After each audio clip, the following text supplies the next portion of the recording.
mendimet edhe llafet që thot Leo, unë imitoj gjyshin tim, gjatë. Çfarë vot valla? Si të nisi që u fute tamam tani te dublimet e filmave apo të serialeve? Unë ka pas qef në fakt që pjesën e dublimeve ka pas qef që i vogël, që me kur shifshim filmat e asaj kohe, Shrek 1 për shembull ka qenë nga aty ka qenë që unë kom rënë dashuri me dublimin me keqe. Që kom që kalemo.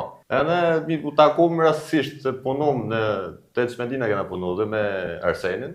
Po. Edhe ai ka qenë lidhje domethënë që më boni ftesën në herën e parë fare për dublu. Fillim ka qenë si tip prove, test shumë as jo në një rol episodik, në një dytësor, në një 3, 4, 5 orë. Kryesor një tek tuk një 2, jo një, tamam, vetëm Leo ka qenë kryesor. Edhe ngjesim mos. Ti nuk e di impaktin që kanë këto që ke dublu, me sa duket se.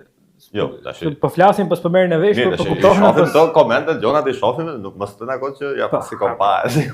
Pra, Leo për shembull është bo, nuk e di. Ama më çoti bash me vllatë, Leo. Leo ishte më shumë se 74 vjeç, edhe pak a shumë me atë mendimet edhe llafet që thot Leo, unë imitoj gjyshin tim, gjatë. Çfarë vot valla?